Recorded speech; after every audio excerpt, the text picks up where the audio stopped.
The last thing Albert Tawahongva said to me 3 weeks before he died was that he had been waiting 40 years to tell someone what he had seen in that canyon. He was 87 years old and lying in a hospital bed in Flagstaff when he finally said it out loud. He looked at me with those dark eyes that had watched me carefully for 8 years before he ever really spoke to me. And he said that the hairy ones had been on this land longer than the Hopi had words for time, and that everything his people had believed about them for 1,000 years had been exactly right, and that the world outside the mesas was not ready to hear that yet, but that I was, and that he was tired of carrying it alone. I held his hand while he talked for nearly 2 hours. When he finished, he said, "Write it down when I am gone." He passed on a Tuesday morning in February of 2004. I sat with his words for 20 more years before I could figure out how to say them in a way that did justice to what he was actually telling me. Before we get into it, let me know where you're watching from, and if you've had an encounter like this. My name is Dr. Ruth Weston. I am 74 years old, and I spent 31 years as a professor of cultural anthropology at Northern Arizona University in Flagstaff. My specialty was the oral traditions of the Puebloan peoples of the Colorado Plateau, and within that field, my deepest work was with the Hopi. I want to be precise about what that means and what it does not mean, because I think precision matters here more than it has ever mattered in anything I have put my name on. I was never given access to sacred ceremonial knowledge. I was never invited into spaces that are not for outsiders.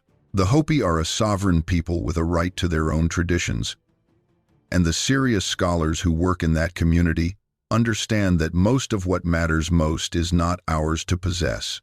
I learned this lesson early, and I learned it from the community itself, rather than from any methodological training, because no graduate program I know of teaches you how to sit with the knowledge that there are things you will never be told, and to be at peace with that rather than frustrated by it. That peace took me years to find. Finding it was, I believe, the single most important thing I did in my career, because until I found it, I was useless to the community I was trying to study and useless to the questions I was trying to answer. What I was given, over the course of many years and hundreds of hours of patient, respectful relationship building, was a different kind of trust, and, I believe, rarer than most of what gets formally published in my field. I was trusted, not with the inner life of the ceremonies, but with the historical memory of particular individuals who had watched me long enough to conclude that I was not going to betray them. In my experience, that kind of trust is the most valuable thing a scholar can earn, and it does not come from credentials or publications or institutional affiliations. It comes from showing up, year after year, and listening more than you talk, and honoring what you are told you cannot share, and demonstrating through your actual behavior, over years of actual behavior, that you understand the difference between information you have a right to and information you have been gifted. I arrived at Northern Arizona University in the fall of 1988, 37 years old, with a doctorate from the University of Chicago and a research focus that my department chair, Dr. Margaret Holloway, described at the time as both important and extremely difficult to execute responsibly. She was right on both counts. The Hopi had been studied, analyzed, photographed, filmed, written about, and in many cases exploited by outside researchers for over a century by the time I arrived. There was a long institutional history of anthropologists arriving on the reservation with notebooks and recording equipment and tape recorders and grant proposals and taking far more than they left behind. The results had been mixed in the most generous possible reading and actively harmful in the less generous ones. Sacred knowledge had been published in academic journals. Ceremonial details had been recorded and broadcast. Objects of spiritual significance had been collected and taken to museums. By the time I arrived, that history had created a very reasonable suspicion of any academic who showed up asking questions about Hopi oral traditions, which is to say any academic who showed up with my kind of questions. I did not blame them.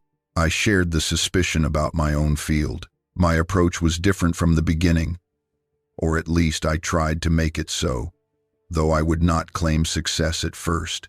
I did not arrive at the reservation with a research agenda, or a grant proposal, or a list of questions I needed answered. I arrived with a simple statement of purpose that I had rehearsed many times on the drive from Flagstaff, and that still felt inadequate when I said it out loud. I was interested in the Hopi relationship to their landscape, specifically to the canyon systems and mesa terrain that had been Hopi Tutsqua, the Hopi homeland, for more than 2,000 years. I had read everything available in English about Hopi history, geography, and cultural practice before I went, and what I had read made me certain that most of what mattered was in the things that had not been written down. I said that openly, and it was true. I said I was not there to extract information. I said I was there to learn whatever anyone wanted to teach me, on whatever terms they chose, at whatever pace they set. This was also true, though saying it at the time felt presumptuous, because why would anyone believe me? For the first 2 years, almost nothing happened.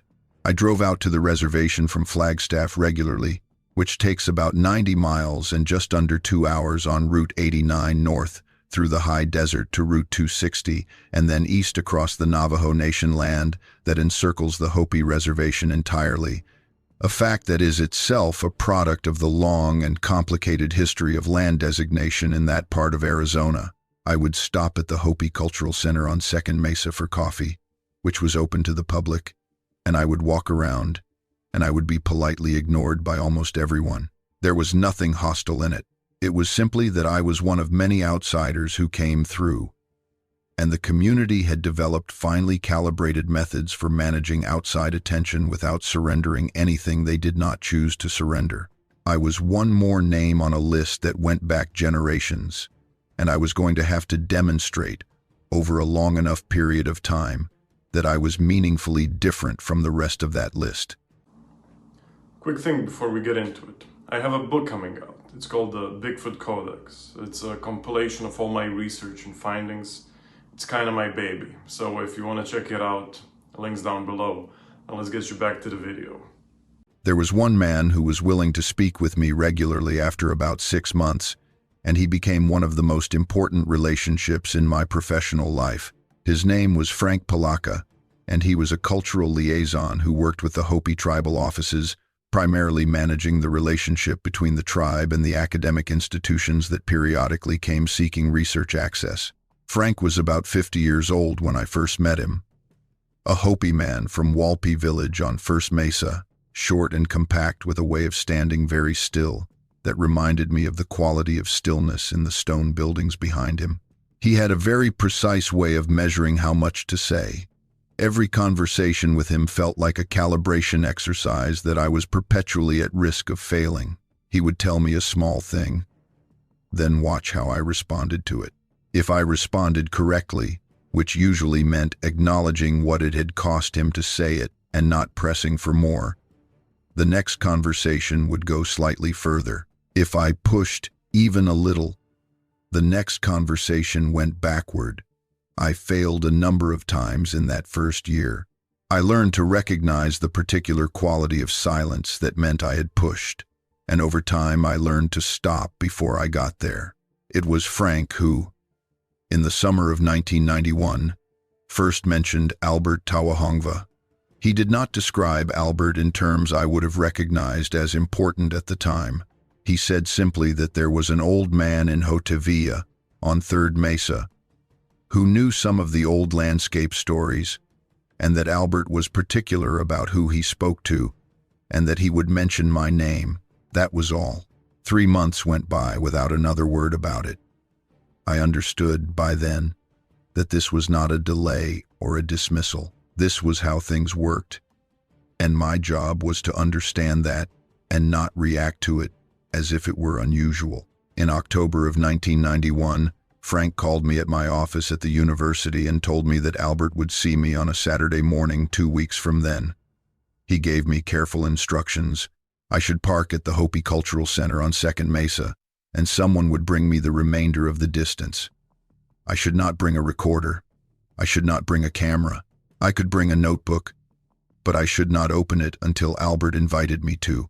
I should not ask questions about ceremony.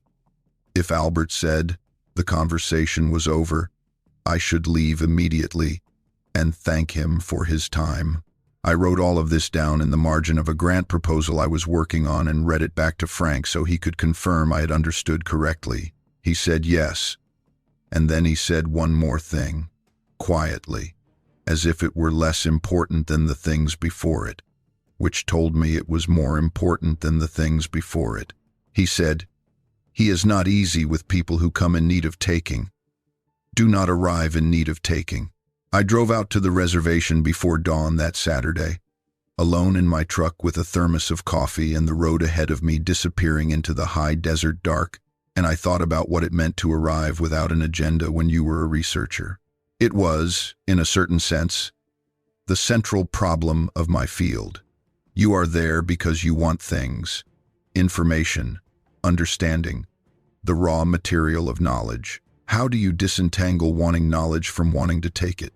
I had thought about this for most of my career, and I had not fully resolved it. But I had come to believe that the difference, such as it was, had to do with whether you were going to use what you received as a tool of extraction, a means of moving material out of its original context and into a framework that served your purposes in your community rather than the community that generated it. I was still working out what the alternative to that looked like. I was not sure I had found it. But showing up and asking questions that felt right and seeing what happened seemed like the only honest approach I had. I got to the Cultural Center parking lot just after 7 in the morning and sat in my truck and watched the light come up over the desert. The Hopi mesas in the early morning resist adequate description. Even after 30 years of trying, they rise from the desert floor in that high northeastern Arizona country at an elevation of around 6,000 feet. Sandstone formations that form the southern edge of Black Mesa, which itself tops out at well over 8,000 feet to the north and west. The terrain is what geologists call the Colorado Plateau, which sounds neutral and technical and does nothing to prepare you for the actual experience of it. The color of the sandstone changes with the light, and in the early morning it goes from charcoal to a pale gold that looks almost warm, though the air at that elevation in October is cold enough to see your breath clearly. The sky in northeastern Arizona in October has a quality of blue that I have not found anywhere else.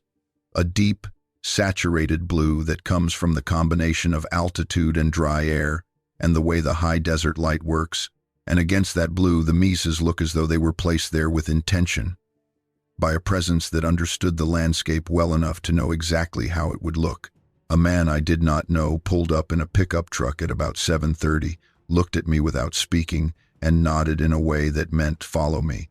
We drove west on Route 260, and then turned north on a paved road that quickly became a dirt track climbing toward Third Mesa. The track wound through juniper scrubland on the lower slopes, the junipers gnarled and slow-growing, some of them enormous for what they were, their bark shredded and gray in the cold morning light. And then the vegetation thinned as we climbed, and the stone of the mesa itself became more dominant. And then we were on the mesa top. Hotavia sits on the western edge of Third Mesa at an elevation of just over 6,200 feet. It was founded in 1906 by the group of Hopi traditionalists, the ones history calls the hostiles, who had split from the village of Oribe over the question of whether to accept American government education and the changes that came with it. They had been marched off the mesa by the United States Army after refusing and had eventually been allowed to establish their own village on the western end of Third Mesa. Hotavilla was, and to a significant extent remains, the most traditionally minded of the Hopi villages, the one that had held most firmly to the old ways through a century of pressure from the federal government, the missionary organizations, and the steady pull of the modern economy. The houses were built of stone in the old way, flat-roofed, compact against the cold and the wind that crosses the mesa in winter without much to slow it. They blended into the mesa rock in a way that still strikes me every time I see it. The earth colors of the sandstone, and the earth colors of the buildings continuous with each other, so that the village looks less like a structure built on the land than a growth that rose from it. I was brought to a house at the edge of the village where an old man was sitting in a chair in the doorway with a blanket across his lap despite the morning cold. He was lean and very still, in that quality of stillness some very old people achieve, the stillness of someone who has finished hurrying and made peace with that fact long ago. His hair was white and cut short. His hands, resting on the blanket, were large and heavily knotted at the knuckles, the hands of someone who had worked with them for a very long time, and whose joints told the full history of that work. He looked at me without speaking for what felt like a full minute, and I stood still and let him look, because this was the entire content of what Frank had taught me. Stand still and let him look. Then he said, in English, "Frank says you listen." I said that I tried to. He said, "Sit down." I sat in a second chair that had been placed at an angle to his, close enough to speak quietly but not close enough to crowd him, and I put my notebook on my knee with it closed, and I waited. The morning was cold, and a raven was calling from somewhere on the mesa rim behind the house, that deep, hollow, carrying call that ravens make in the desert when the air is cold and clean. I could see, from where I sat, the panorama of the painted desert stretching south and west below the mesa, the sandy wastes and red rock formations and dry washes extending for miles and miles toward the distant smudge of the Mogollon Rim country to the south. Albert Tawahongva was, at that point, 76 years old. He had been born in Hotavia in 1915, 10 years after the village was founded. He had grown up in what was, even by Hopi standards, an unusually committed traditionalist community. His father had been among the original group that left Oraibi. His grandfather had walked the founding trail from Oraibi to the site of Hotavia with his blanket and his ceremonial responsibilities and his determination to maintain the Hopi way against every institutional pressure that the American government could bring to bear on it. Albert had grown up in that determination, absorbed it as the water he drank and the air he breathed. He had never left the reservation for more than a few weeks at a time in his entire life, a fact he mentioned without any quality of regret but simply as a description of what had been important to him. He spoke English well because the boarding school era had made it impossible not to. But he thought in Hopi, he said, and there were things he had to tell me that did not translate perfectly, and I needed to accept from the beginning that not all of it would come through cleanly. He said this as though it were a straightforward condition of doing business, and I said, I understood. He nodded as if he had expected me to say that, and then he said a thing that turned the whole morning sideways. He said, "The reason Frank sent you to me is because of what you asked him about, the old landscape stories, the ones about what lives in the canyon country below the mesa." I had not asked Frank about anything that specific. I said so, honestly. Albert looked at me with an expression that was not quite amusement, but was adjacent to it. He said, "He read what you wrote." He meant my publications. I had written a paper the previous year on Hopi topographic nomenclature, the way Hopi oral tradition encodes geographic memory into place names, and one small section of that paper had discussed how certain canyon areas below the mesas carried names that seemed to function as warnings, designating places that were known to be inhabited by presences that were not Kachina spirits and were not human. I had written about this carefully, citing only what was already in the published ethnographic record, and being explicit about the gaps, noting that the full character of these presences was not documented in any source available to me. I had done this because it was true, and because I thought intellectual honesty about the gaps in the written record was important scholarly practice. Apparently, Albert had agreed. He said, "You noticed the right thing." And then he let a long pause sit between us, the way Hopi conversational style often does, giving weight to what came before it, letting it settle, and I waded through it without filling it up, which was its own form of saying something. What Albert told me that first morning, over the course of about 90 minutes while the cold slowly loosened and the light strengthened on the painted desert below us, was the beginning of a much longer conversation that would happen in pieces over the next 11 years. Whenever I drove out to the reservation and whenever Albert chose to speak. Some visits, he said, almost nothing. Some visits he talked for hours. I never pushed. I never recorded. I took notes afterward. In my truck in the parking lot at the cultural center, or in the cab with the engine running for warmth if it was winter, writing down everything I could remember while the words were still fresh, filling 3 separate notebooks over the course of those 11 years.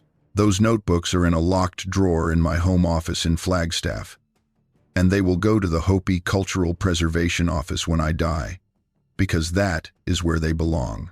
What Albert told me, in total and over time, amounted to a body of knowledge that I have spent 2 full decades trying to understand in its complete dimensions.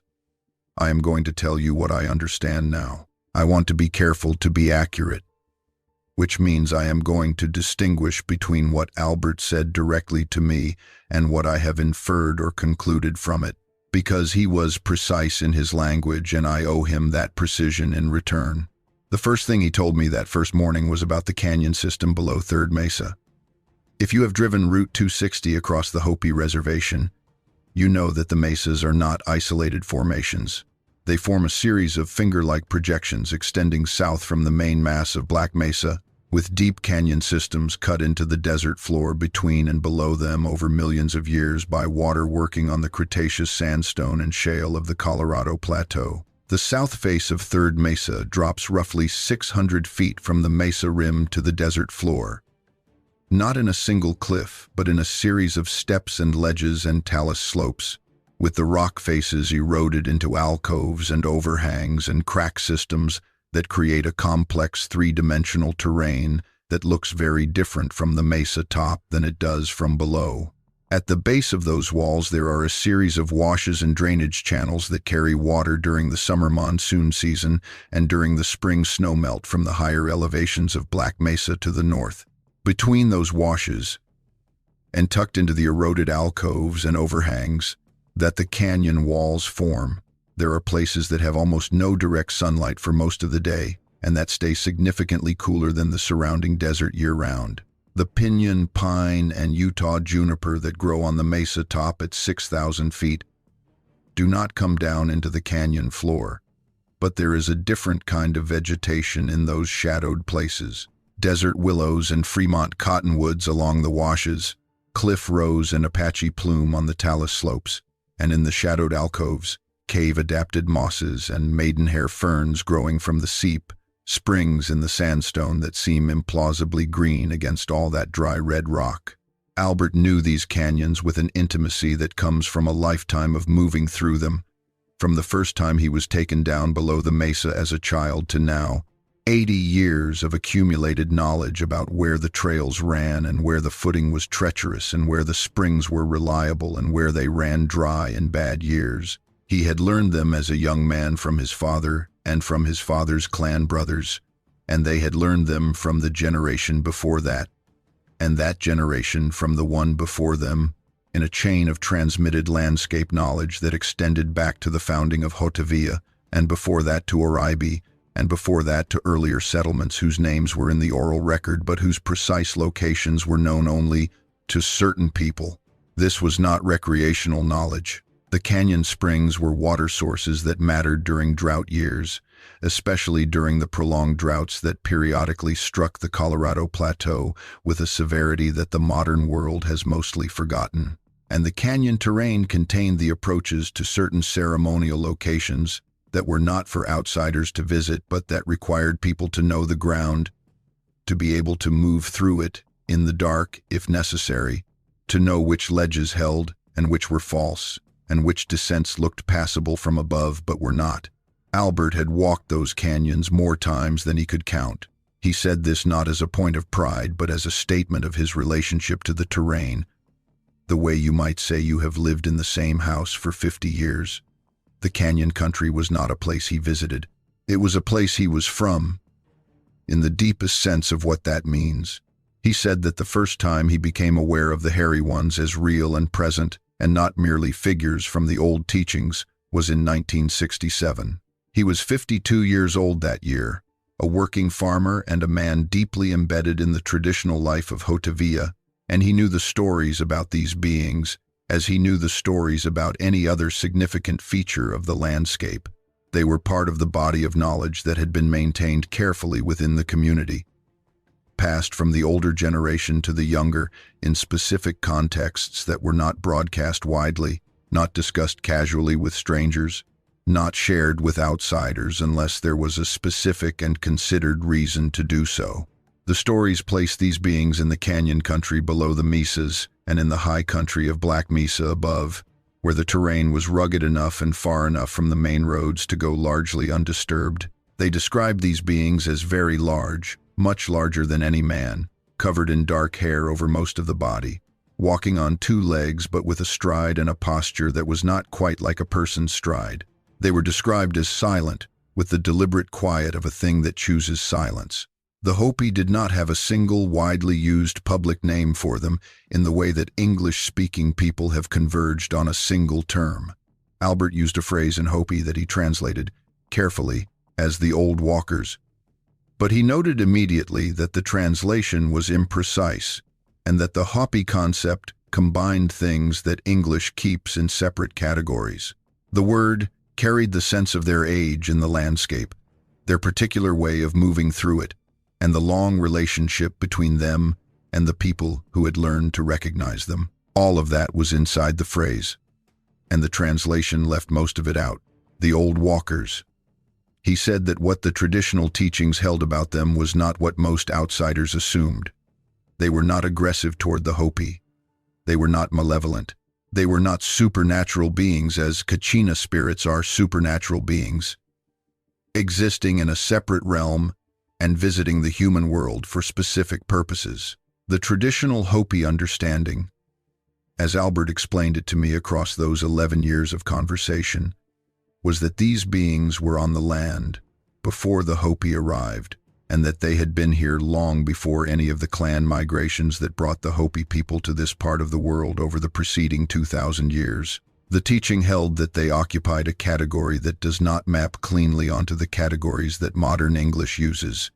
They were not exactly animals, because the word animal carries the implication of a lesser relationship to the world than humans have, and the old walkers were not lesser in any way the Hopi tradition recognized. And they were not exactly people, because people, as the Hopi understood the term, had certain kinds of social and ceremonial obligations and relationships that these beings did not participate in. They were something else entirely, with their own kind of personhood, its own kind of knowing, its own relationship to the land and to time. Albert said that the elders who held this knowledge in his youth had a word for the relationship between the Hopi and the old walkers, and the word was one he only used once in all our conversations, and in very quiet voice, and he said he was telling me, and he said he was telling me only so that it was important for me to understand the nature of the relationship correctly. The word translated roughly as, alongside, he said. Not that the Hopi and these beings worked together in the way that allies work together. Not that they communicated in any regular or formal way, but that they had coexisted in the same canyon country and on the same mesas for so long that each had adapted to the presence of the other, had learned what the other's presence meant and did not mean, and had developed a kind of mutual recognition that was not friendship and was not fear. It was a condition that modern English does not have a ready word for. The acknowledgement, made over generations, that the other was here and had a right to be here and would continue to be here, and that this was a fact to be incorporated into how you move through the world rather than a problem to be solved. He said the old teaching was that the hairy ones appeared more frequently in times when the land was under stress. He was careful about how he said this, because he wanted me to understand the mechanism correctly.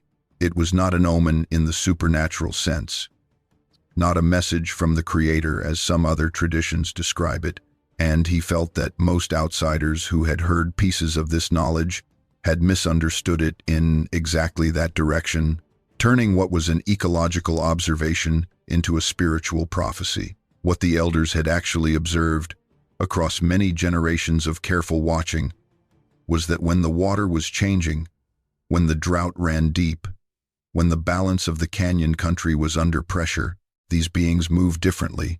They ranged farther from their usual territories. They came closer to the Hopi villages. They were more visible, because whatever need was driving their movement overrode their usual preference for maintaining distance from human habitation. The elders had observed this pattern over many generations, and it had become part of the teaching, as good observations always do.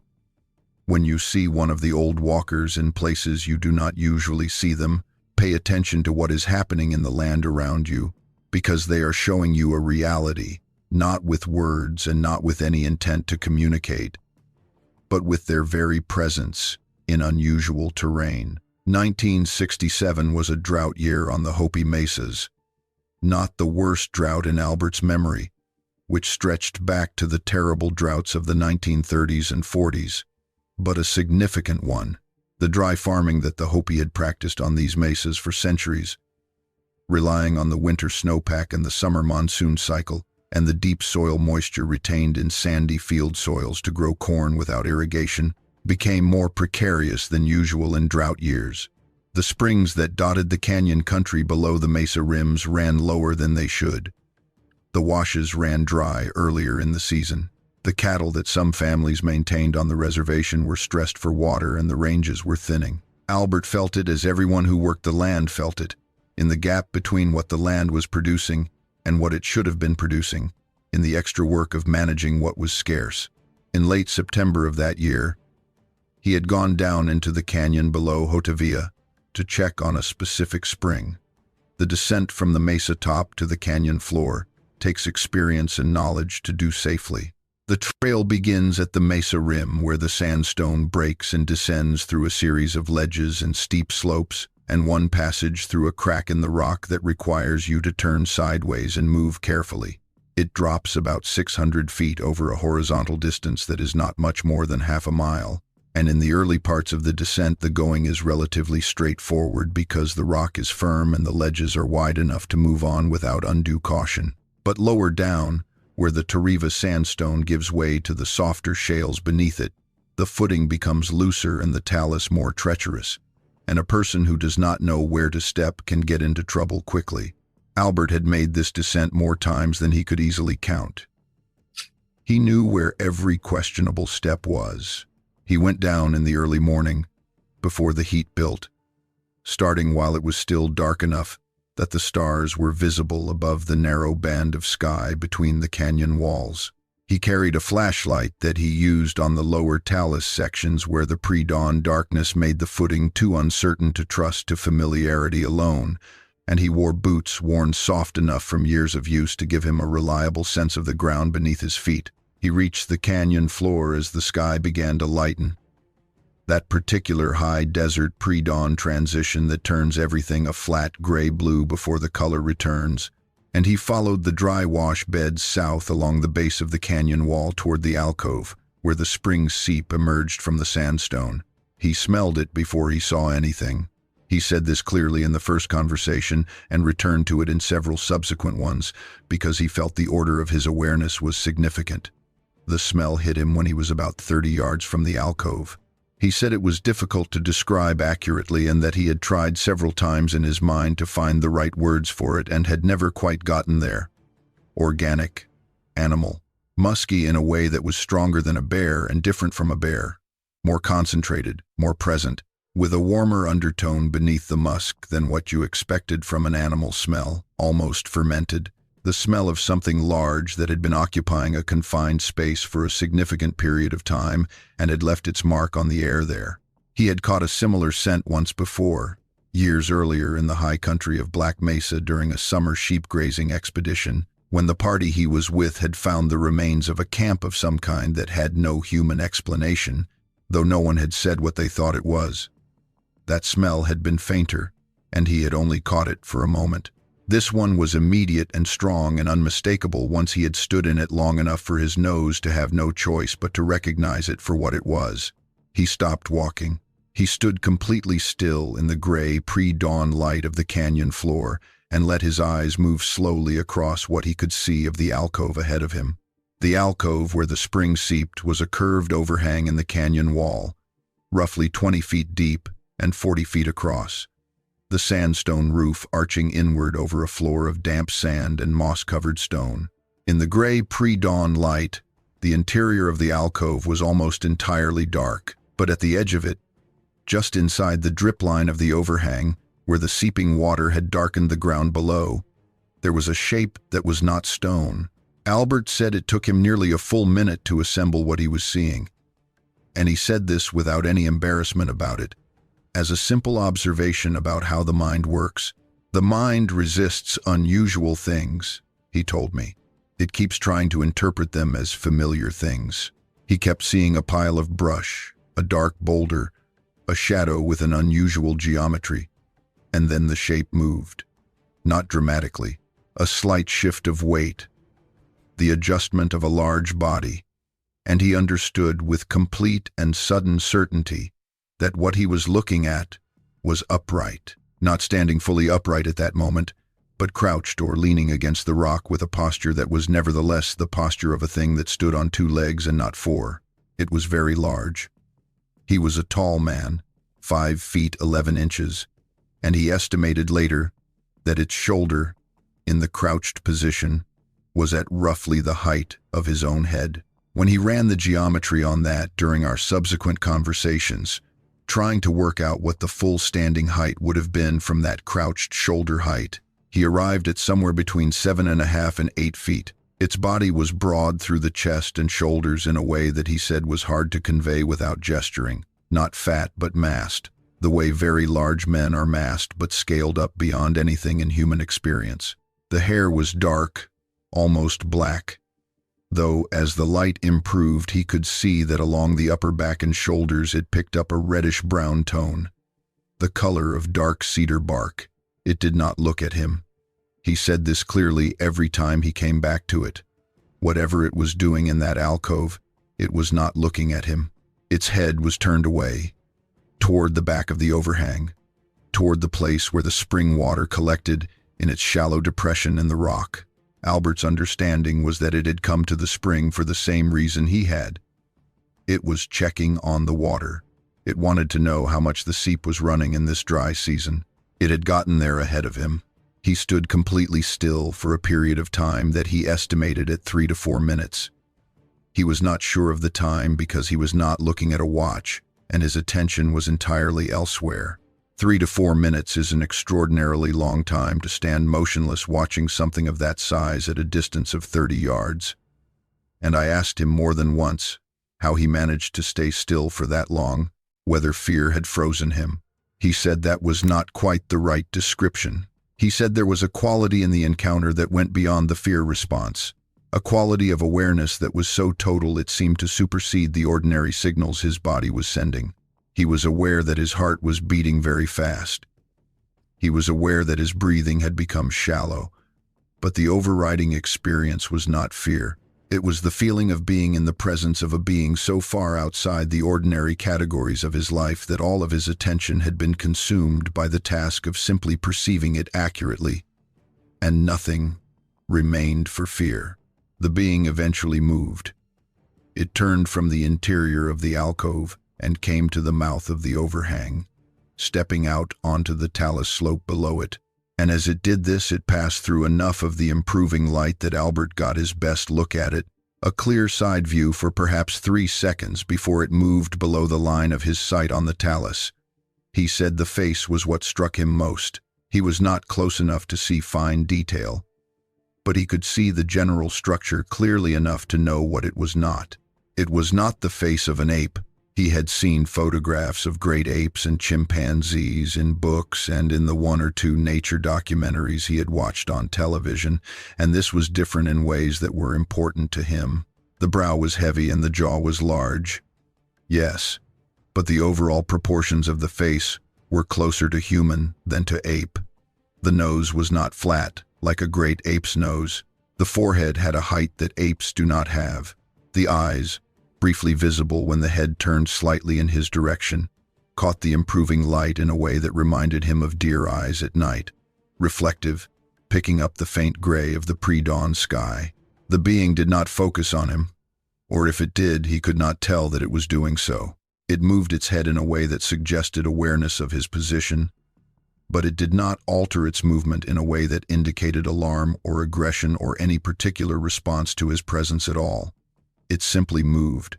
It walked south along the base of the canyon wall at a pace that was unhurried but covered ground quickly, the stride very long and the movement fluid.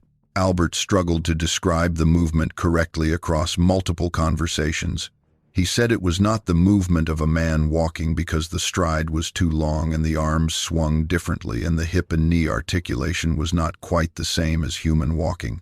But it was also not the movement of an ape, which is a kind of forward-leaning shuffle even when upright.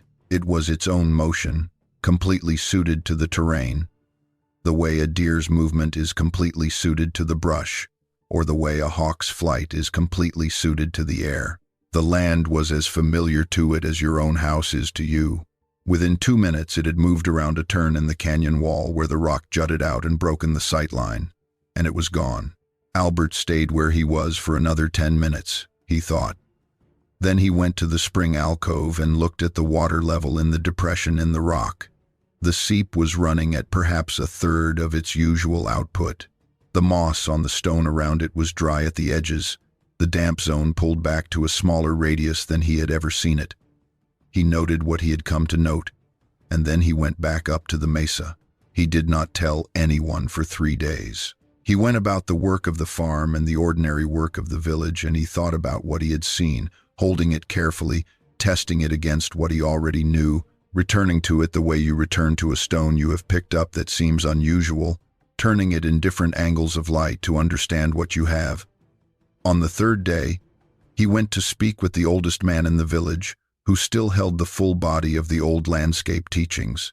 This man was in his late 80s, very close to the end of his life, and he had been passing pieces of his knowledge to Albert for several years, because he had decided, as such men decide, who among the younger generation had the capacity and the seriousness to be trusted with what he held. Albert told him what he had seen in the canyon, and the old man listened without expression and without interruption. His eyes closed in the way he often listened to important things, as if shutting out the visual world allowed him to hear more completely. When Albert finished, there was a silence of perhaps 30 seconds. Then the old man said 2 things. He said, "Yes, they are down there." And then he said, "What was the spring like?" Albert told him the spring was running at roughly a third of its usual level, that the moss was dry at the edges, that the water in the depression was no more than a quarter of what it held in a normal late September. The old man nodded slowly and said, "Then you should tell the families to be careful with their water this winter." The old walker had not delivered this message intentionally. There was no supernatural communication happening between the being and the Hopi community, but because both Albert and the being in the alcove had been responding to the same reality, the drought stress that was showing up in every spring on the south face of the mesa, and the old man understood that when these beings were visible in low canyon terrain, they would not be there unless their usual water sources at higher elevations had already been stressed past the point where they could sustain them. Their presence below the mesa was itself data, and because they ranged over far more terrain than the Hopi monitored, and because they had been reading that terrain for far longer, their presence in low and visible places was a reliable indicator that the drought was more severe and more widespread than the Hopi's own local observations might yet have confirmed. Albert said the old man had described this relationship between the old walker's movements and the health of the land in terms that Albert found striking even decades later. He said the old man told him that what the old walkers knew about this landscape was not the same as what the Hopi knew about it. The Hopi knew it in one way, a deep way, but a way shaped by farming and ceremony and the specific concerns of a community living on the mesa tops. The old walkers knew it in a different way, shaped by moving through it continuously, season after season, year after year, decade after decade, in ways that required constant, accurate reading of what the land was providing and not providing. They were, in the old man's words that Albert translated for me carefully, older readers of the land, not wiser in a mystical sense, more experienced in a practical one. I asked Albert, in one of our conversations in the middle years of our acquaintance, whether the traditional knowledge said anything about whether these beings were territorial, whether they defended specific areas of canyon country against each other or against other animals. He thought about this carefully before answering. He said the old teaching indicated that they had ranges, areas of canyon country and high mesa terrain that they moved through more or less regularly, but that the relationship between different individuals or groups within the same region was not described as territorial conflict. The knowledge, he said, seemed to indicate that they were not numerous enough in the canyon country below the Hopi mesas for territory to be a problem. There were not many of them. The old teaching was clear on that, and it was the part of the knowledge that had always struck Albert as the most important and the most sobering. These beings were not common. They never had been in the Hopi memory. There had always been a small number of them in the canyon country, moving across large territories, and their rarity was part of why the knowledge about them was held carefully and not shared casually. You did not share information about something rare and vulnerable with people who might harm it. This was, Albert said, the thing that most people who had heard fragments of the Hopi knowledge about these beings consistently misunderstood. The secrecy was not about protecting a supernatural truth from being diminished by exposure to the ordinary world. It was about protecting a population of living beings from the human tendency to pursue, capture, or destroy things that were unusual. The Hopi elders who held this knowledge had understood, over the long time they had spent in the same landscape as these beings, that the beings' survival depended on their obscurity, and that anything that threatened their obscurity threatened them. Keeping the knowledge inside the community was an act of stewardship, not mysticism. I asked him, on a separate visit, whether the traditional knowledge said anything about how the old walkers communicated among themselves. He was quiet for a longer time than usual before he answered this one. He said the knowledge held that they did communicate in ways that the Hopi had observed from a distance over long periods of time, but that the specific nature of the communication was an area where the teaching was inexact. What the teaching described was a series of sounds that were associated with their presence, most of them in the lower registers, below the range where most human hearing is most sensitive, and a set of behaviors that seemed consistent with communication, as any animal's coordinated behavior can be consistent with communication without being the same as human language. He said the old teaching held that when one of them was in the canyon country below the mesa, others knew it. Not through any supernatural awareness, but through a mechanism more direct and harder to define, a kind of shared orientation to the land that allowed what one of them perceived to travel, in some form, to others nearby. He said the old man who had taught him had compared it to how a flock of birds changes direction all at once, a coordination that has no single commander and no single signal, but emerges from a shared attunement to the same environment. There was a conversation in the spring of 2001 that I have spent more time with than any other across the full span of our acquaintance. Albert was 86 by then, and his health had been in gradual decline for 2 years. The conversations had become shorter, more concerned with refining and clarifying things we had already covered than with opening new territory. But that spring he had contacted the cultural center and left word that he wanted to speak with me, which was unusual. Typically, I was the one who initiated contact and waited for a signal that a visit would be welcome. I drove out the following Saturday and found him in better spirits than I expected, seated in his usual chair in the doorway with the painted desert behind him and the morning light on the sandstone. He said he had been working toward a thought for a long time and had decided to tell me before he no longer could.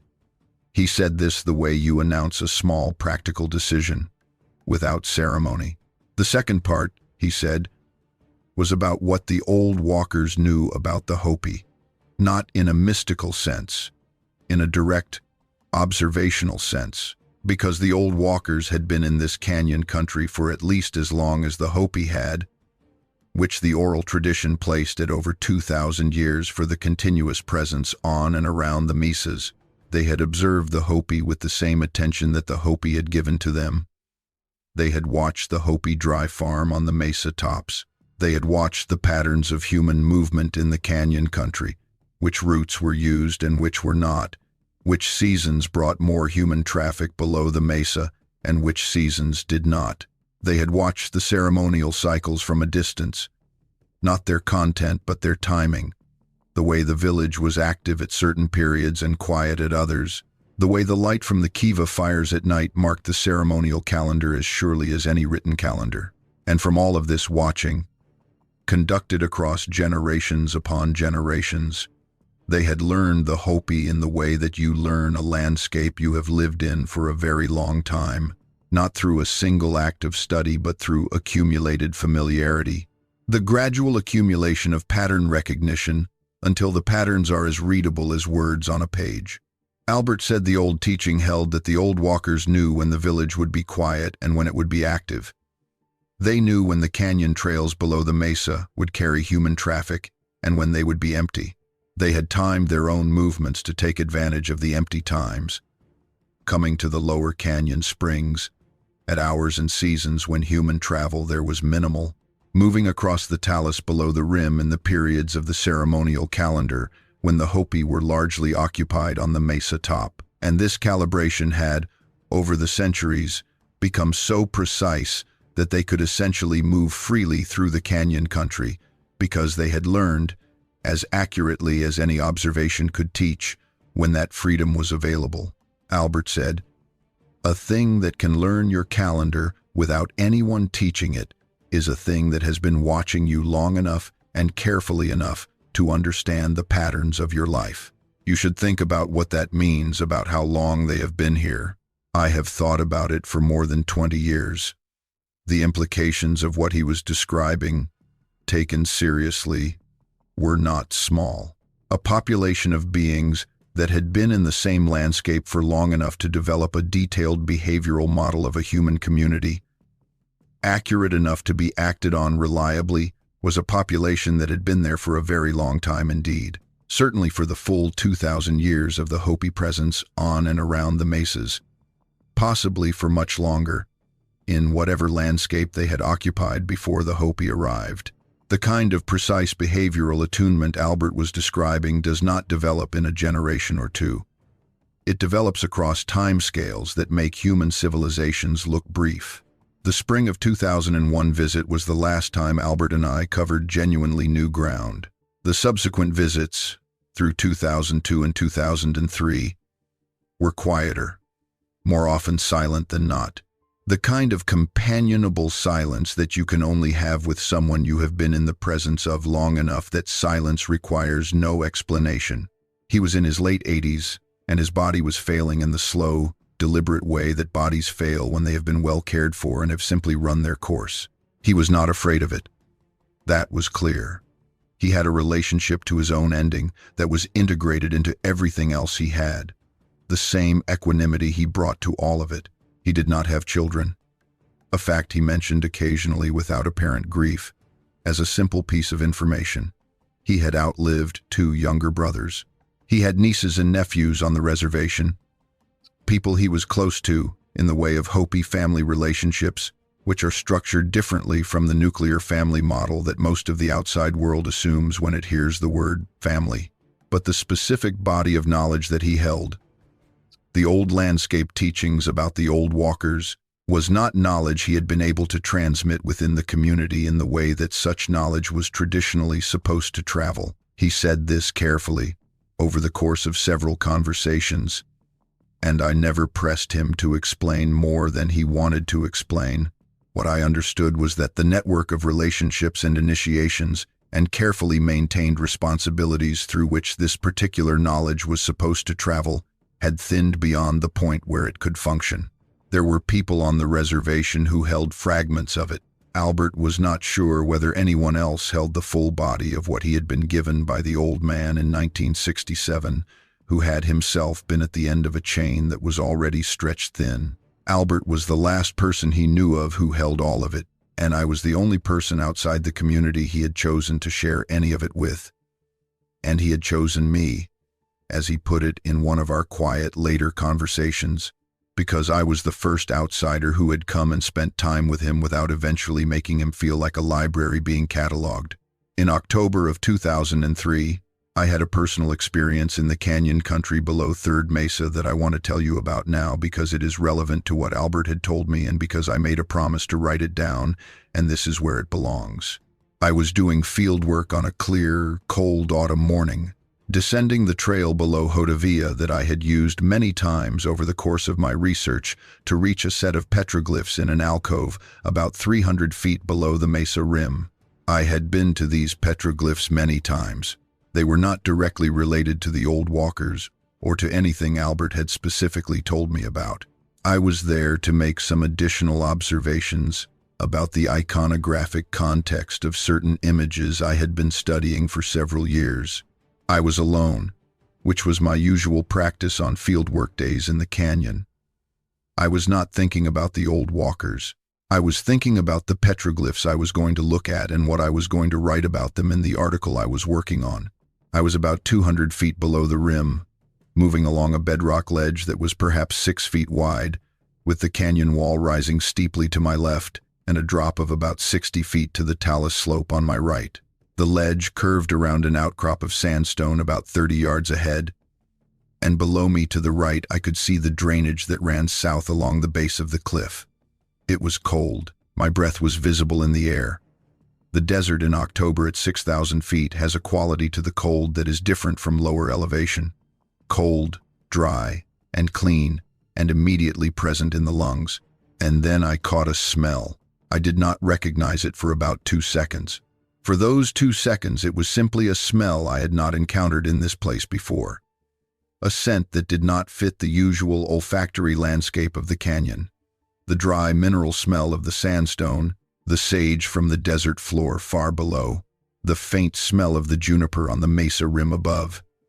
This was none of those things, and then in the 3rd second I recognized it completely, and with a totality that left no room for doubt, because Albert had described it to me with enough specificity that my encounter with it was like reading a description of a face and then meeting that face in person. Organic, musky, warm underneath the musk in a way that should not have been possible in the cold October air. The fermented undertone. Exactly what he had said. I stopped walking. I stood completely still on that ledge with my notebook in my hand, and I looked at everything I could see from my position. The ledge ahead of me, curving around the sandstone outcrop, the canyon wall above and to my left, broken and alcoved and complex. The talus slope below and to my right, extending down to the drainage, the mouth of the drainage itself, where it turned and disappeared around the base of the cliff face. I could not see anything unusual in any of these directions.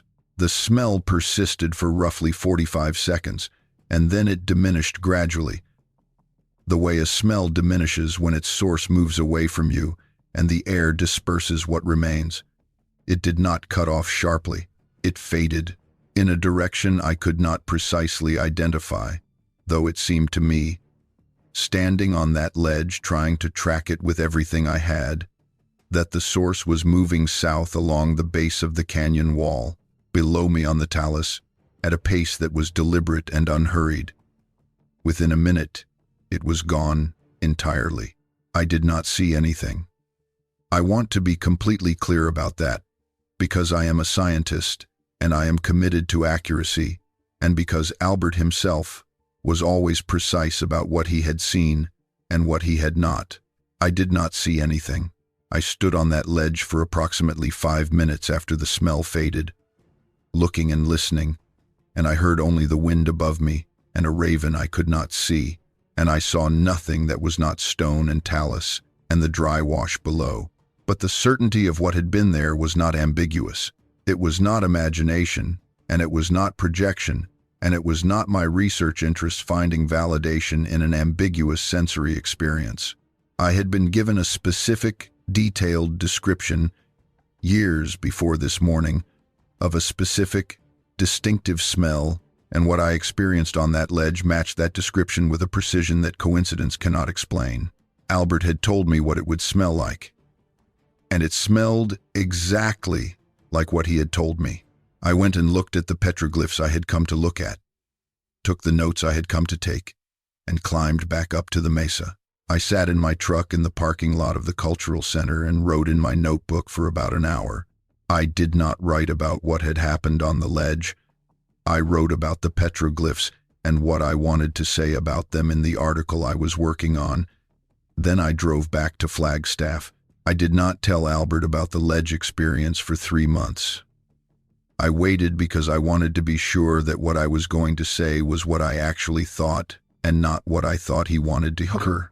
I went over it many times in those 3 months, testing every alternative interpretation I could construct.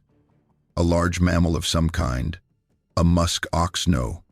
Those do not live anywhere near here. A black bear, possible, but the smell Albert had described was specifically different from a bear. A person who had not bathed for a long time and was somewhere on the canyon terrain I could not see. I gave each of these alternatives honest consideration. None of them produced a match with what I had experienced that was as precise as the match with Albert's description. When I told him, in January of 2004, during one of our last visits before his health declined past the point of travel, he listened without expression, as he always received important things. Then he said, "Which direction were you facing when you smelled it?" I said I had been facing west, moving south along the ledge, with the canyon wall on my right. He thought about this. He said, "The southern drainage." He said it with the tone of recognition. Then he said, "Yes, that direction is where I would expect."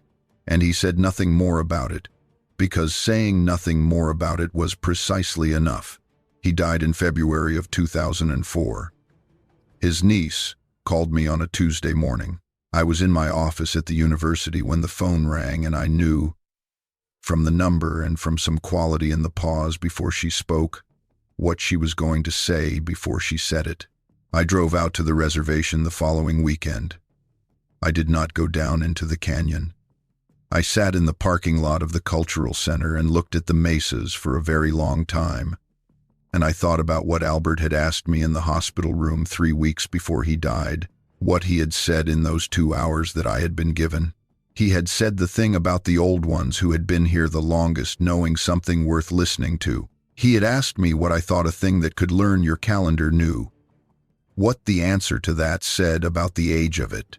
He had said the world would be ready eventually for some part of this. He had said to write it down when he was gone. I spent 20 years figuring out how. The answer I arrived at is that there is no perfect way, and that waiting for a perfect way is its own form of failing to honor a promise. So this is the imperfect way. This is what he said, as clearly as I can say it, filtered through the unavoidable limits of translation and my own understanding and 20 years of sitting with it. What I want to leave you with, because this is the thing Albert most wanted the outside world to understand and the thing he felt it had the most difficulty with, is what these beings are not. They are not ghosts. They are not supernatural messengers, though some traditions have interpreted their appearances that way. They are not the remnants of some lost prehistoric human species, though that framing is closer to right than the supernatural one. They are not dangerous. They are not hunting you. They are not interested in human contact as the mythology around them tends to assume. What they are, in the Hopi understanding that Albert spent his life maintaining, is old. Very, very old in a specific landscape. Older than the traditions that speak of them. Older than the communities that have shared that landscape with them for 2,000 years. Possibly older than modern science's best accounting of how long this kind of being has been walking these plateaus. They have survived for that long by being exceptionally good at one thing, and that one thing is knowing their landscape well enough to live in it without the tools that human communities have developed, without fire in the human sense, without cultivation, without the whole apparatus of civilization that we have built up to buffer ourselves from the raw conditions of the natural world. They have survived without that buffer because they do not need it. They are the buffer. Their bodies, their intelligence, their precise and deep knowledge of their terrain, their ability to read what the land is telling them season by season and to respond to it accurately, those are the tools, and they are very good tools, refined over a very long time. And the thing that Albert thought the outside world needed to understand most urgently, the thing he returned to in one form or another in almost every conversation we had across 11 years, was this: the appropriate response to the presence of these beings in the landscape is not to pursue them, not to prove them, not to expose them to the kind of attention that would force them to change the careful, long-calibrated relationship with the human world they had developed over centuries of coexistence. The appropriate response is to know they are there, and to understand that their continued presence in the landscapes they have always occupied is one of the older and more reliable indicators of those landscapes' health that we have access to. Because a landscape that can still support a large, long-lived, wide-ranging being with the behavioral complexity and intelligence that these beings have is a landscape with something still right about it. And when those beings start to appear in unusual places, in lower terrain and more visible situations than their normal patterns, the land is showing you something that you should pay attention to, not supernaturally, ecologically, as a change in bird behavior signals a change in the insect population, as a change in the plant community signals a change in the moisture regime, as any sensitive, well-attuned inhabitant of a landscape signals, through its own behavior, what is happening in that landscape that we might otherwise miss. Albert Tawahongva was the last person I know of who held the full body of Hopi knowledge about the old walkers. He gave me what he gave me because he had decided, after watching me for 8 years, that I would not waste it or exploit it or turn it into a distortion of itself. I have tried to honor that. I have not always known how, but I am trying now, in the imperfect way that is the only way available to me, to do what he asked. Write it down when he was gone, and tell the people that the ones who have been here the longest usually know something worth listening to. The mesas are still there. The canyons below them are still there. The seep springs still seeping through the Tariva sandstone. The mosses still growing in the shadowed alcoves. The dry washes still running in the summer monsoon and going still in the autumn heat. I have not been back to the canyon country below Hotavia since I retired in 2019. I am 74 years old and the trail is not as forgiving as it used to be when I had 40-year-old knees.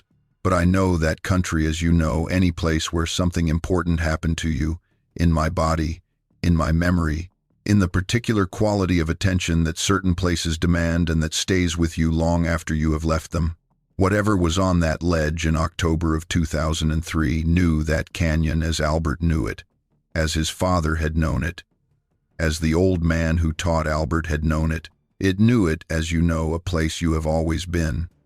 It was home in that canyon, in a way that nothing built can be home, only a living relationship to a specific place over a very long time, and it moved through it that morning, unhurried in the cold October air, in a place it had been for longer than any of us, and it paid me exactly the attention that a thing pays to something it has learned, over a very long time, to be aware of without being troubled by.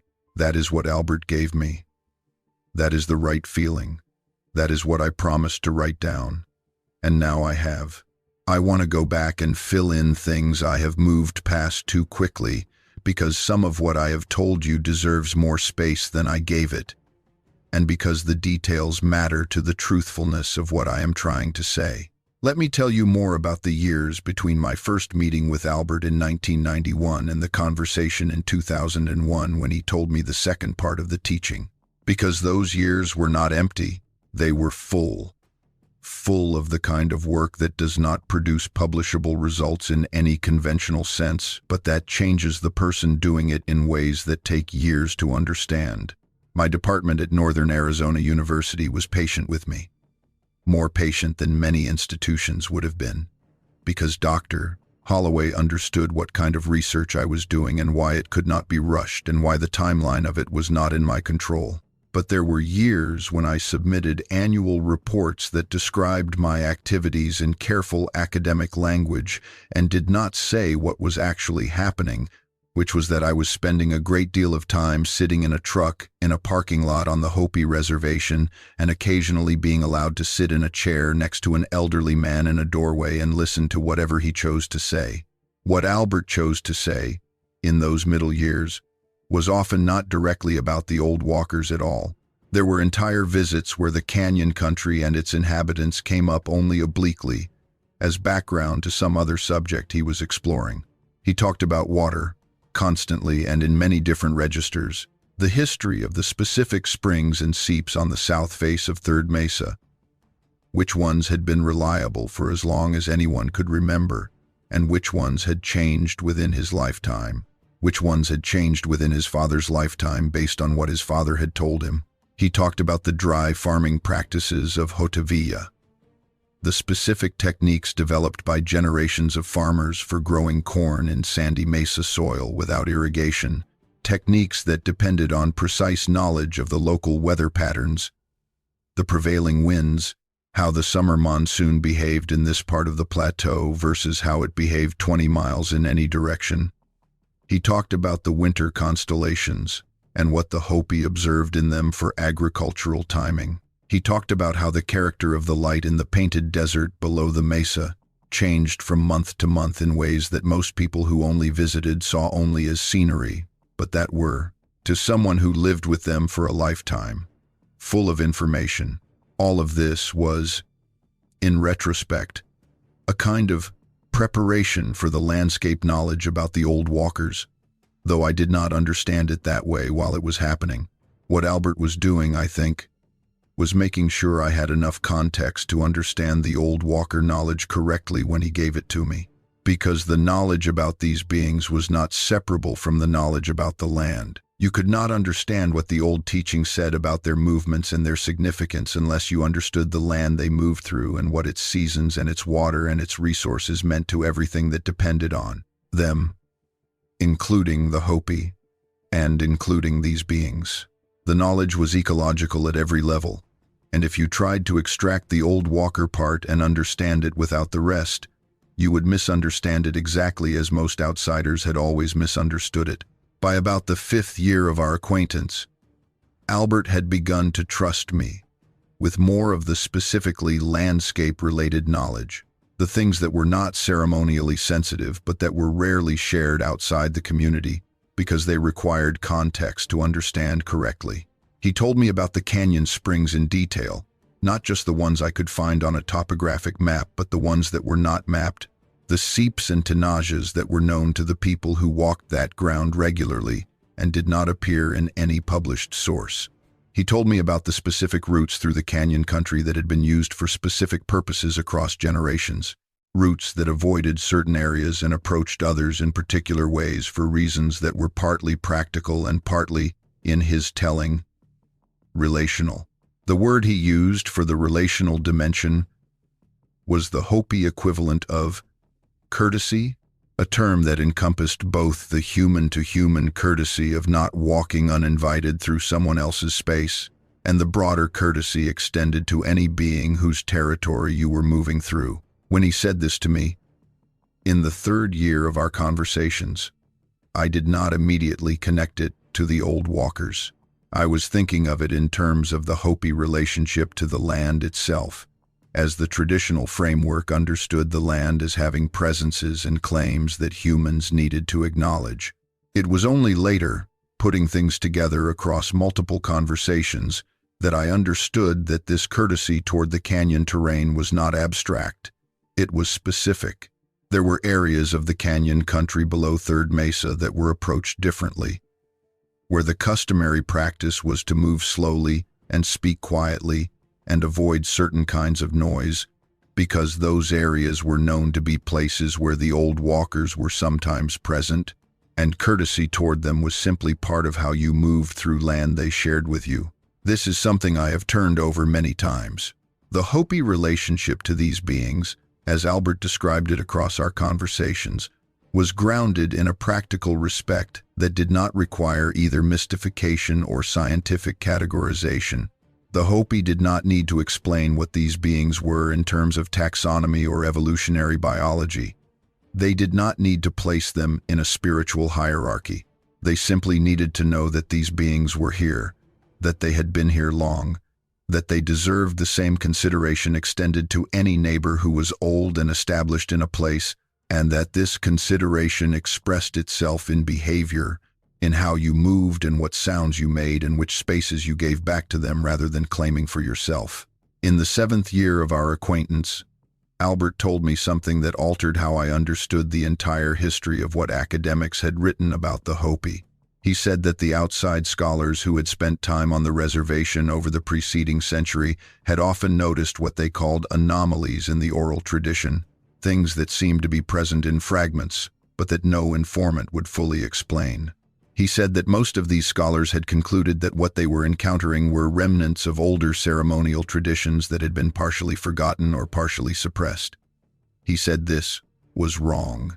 What they had actually been encountering, in many cases, were the edges of exactly the kind of knowledge he was sharing with me, knowledge that was not forgotten and not suppressed, but carefully maintained and carefully withheld from outsiders who could not be trusted to understand it as it needed to be understood.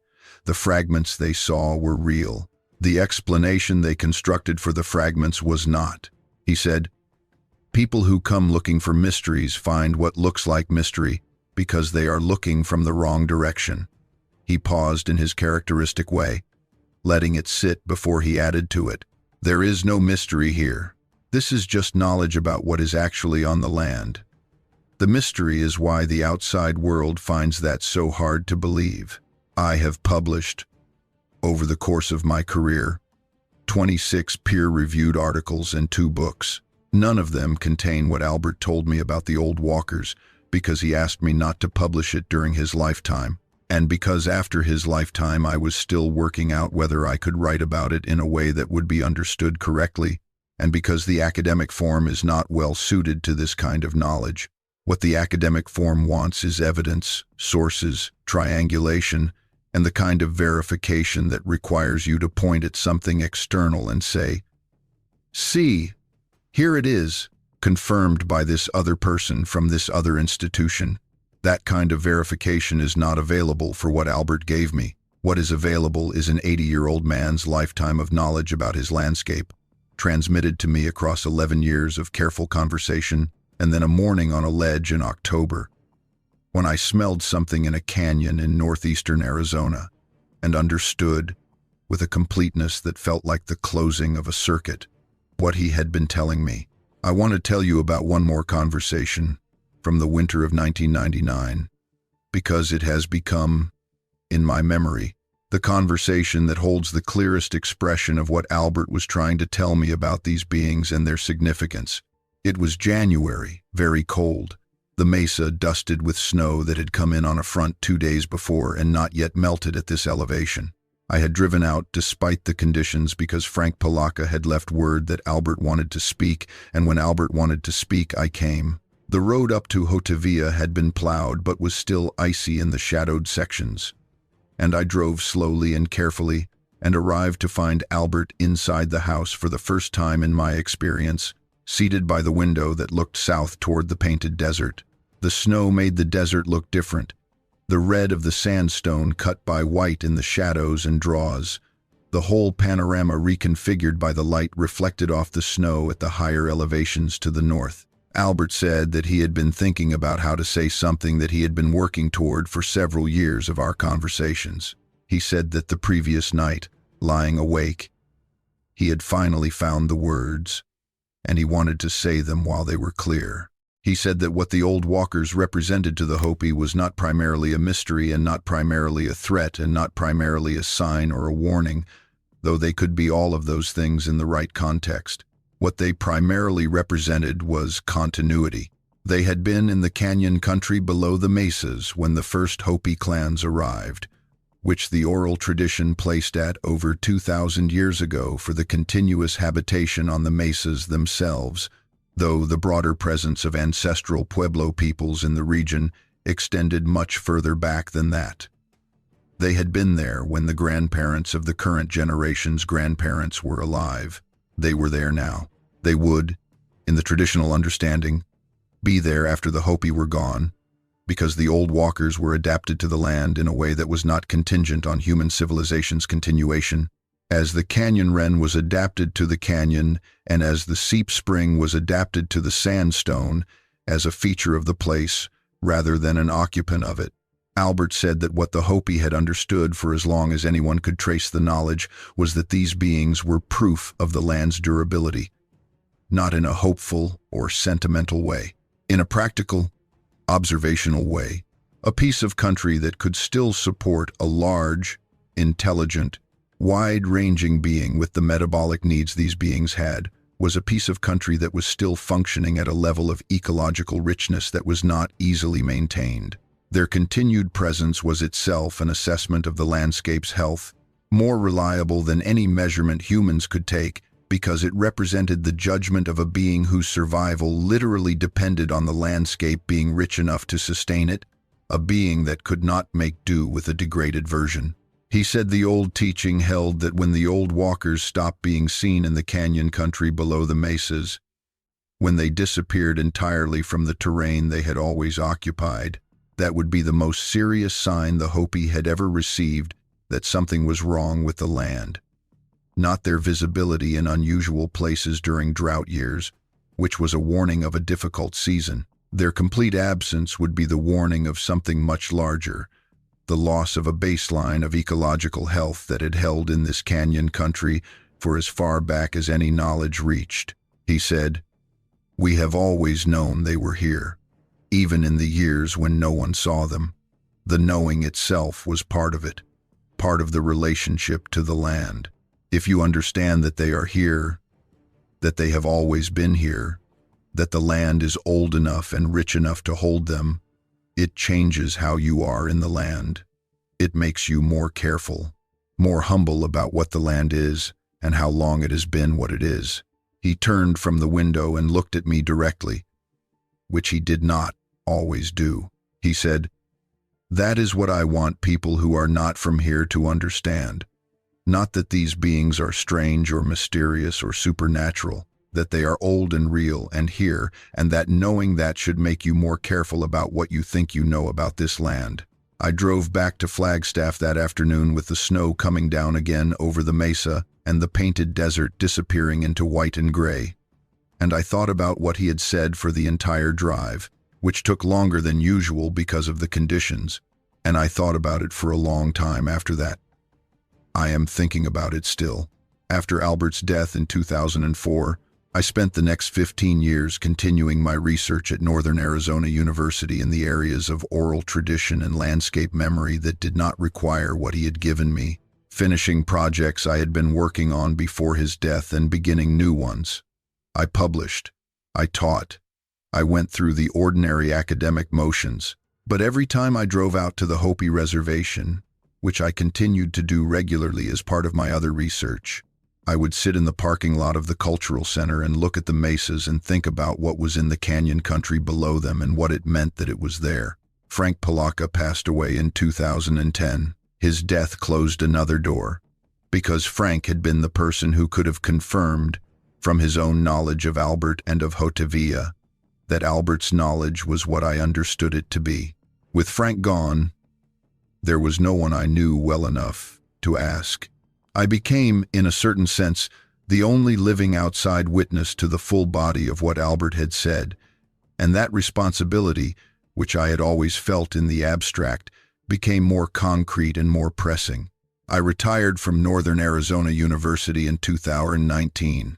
I packed my office in January, 31 years after I had arrived to fill it, and drove north on Route 89 out of Flagstaff and turned east on 260 and drove past the cultural center one more time on the way to a last visit to some of the community members I had worked with over the decades. I did not go down into the canyon below Hotevilla. My knees had been reminding me for several years that the talus below the mesa was no longer terrain I could reasonably navigate. But I drove the road up to the mesa and sat for a while where the view opened up over the painted desert, and I thought about Albert in his chair, in the doorway with the blanket across his lap, and I thought about the old man who had taught Albert, who had been born before the first automobiles in these canyons and who had died with those canyons still as much his world as they had ever been. And I thought about what they had both carried, for how long, and what it had cost them in a century that was not always kind to the kind of knowing they held. There is something I want to say carefully, because I think it matters, and I have not found a way to say it in the formal writing I have done, which is this. The knowledge Albert gave me was not a gift, in the sense that gifts are free and given without conditions. It was a transmission, in the specific sense that certain kinds of knowledge are transmitted rather than given. The obligation in this case was to understand it correctly and to say it correctly when the time came to say it, and the correctness was not about accuracy in the narrow academic sense of accuracy. It was about fidelity to what the knowledge actually was, which was an observation about the natural world, maintained with exceptional care over a very long time by people who had more at stake in the accuracy of that observation than any outside researcher ever could. Albert had watched 100 academics come and go in his lifetime, and what he had seen them do with the pieces of Hopi knowledge they acquired was mostly not this. Mostly it was extraction and recontextualization, the taking of something out of the framework that gave it meaning and placing it in a different framework that served different purposes. He had decided, after 8 years of watching me, that I was going to try to do something different with what he gave me. I do not know if I have succeeded, but I have tried, and trying is what I promised. The canyon country below Third Mesa is still there. The seep springs are still in the Tariva sandstone. The water still seeping through the rock, in the slow, patient way that water moves through stone, finding the line of least resistance and following it down until it reaches the surface and collects in the shallow depressions that the water itself has made over thousands of years of doing exactly this. The maidenhair ferns are still in the shadowed alcoves, improbably green against the red rock. The Fremont cottonwoods are still in the washes, their leaves in October the particular gold that cottonwood leaves turn in the high desert before they fall. And in the old teaching that Albert carried, the old walkers are still there too, moving through the canyon country as they have always moved through it, reading the springs and the washes and the food sources and the presence of human activity with the accumulated knowledge of a very long time in a specific place, making the adjustments their survival requires, being exactly what they have always been in a landscape that they have known far longer than we have known anything about it. I believe this. I believe it because an 87-year-old man who had spent his entire life in that canyon country told me it was true, and because the morning on the ledge in October of 2003 gave me one piece of direct evidence that what he said about that place was accurate in the precise and observable way that all of his knowledge about his landscape was accurate, and because the alternative, that an entire body of carefully maintained observational knowledge spanning many generations was simply wrong, requires me to conclude that the people who maintained it were either deceived or were deceiving, and I have no reason to believe either of those things. The last entry in my third notebook, the one I finished on the drive back from the reservation after the news of Albert's death, reads exactly as he asked me to say it. I copied it there from the version I first wrote that Tuesday morning, because I wanted to have it close. The ones who have been here the longest usually know something worth listening to. He said it quietly, with his eyes almost closed, with the San Francisco peaks visible through the hospital window behind him, the mountains the Hopi call Nuvatukya Ovi, the home of the Kachinas in the months when the Kachinas are not visiting the mesas. He said it as though it were the simplest possible statement, an observation so obvious that the fact of having to say it at all was itself a kind of sadness. And then he closed his eyes, and I sat with him for another hour, and then I went home. I have done what he asked. I wrote it down, and now, as he said the world eventually would be, I hope someone is ready to hear it. There are aspects of what Albert told me about the beings themselves, the physical description and the behavioral patterns he had observed in that canyon in 1967, that I want to return to and say more completely than I did earlier, because I realize I moved through them too quickly in a way that does not honor the care with which Albert himself described them. He spent a great deal of time, across our conversations, on what he had seen in the limited visibility of that pre-dawn light. He was not trying to create a dramatic impression. He was an accurate observer who felt that accuracy in description was a form of respect, both for the being he had seen and for whoever was eventually going to receive what he was saying. He had the same quality in all of his descriptions of the natural world, a precision that came from years of having to know things exactly rather than approximately, because in the canyon country below the Hopi mesas, the difference between exact and approximate could mean the difference between finding water and not finding it. He said the being's hands were one of the things he remembered most clearly from the 3 seconds when it passed through the morning light at the mouth of the alcove. Not the overall size, which was immense, but the specific character of the hands.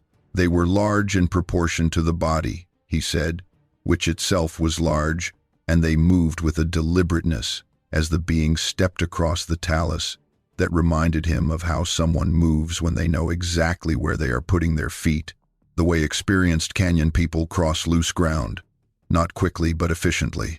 He said the fingers were long, longer relative to the palm than human fingers were, and that when the hand moved briefly in the light, he could see it clearly enough to register that there was nothing about it that looked like a paw.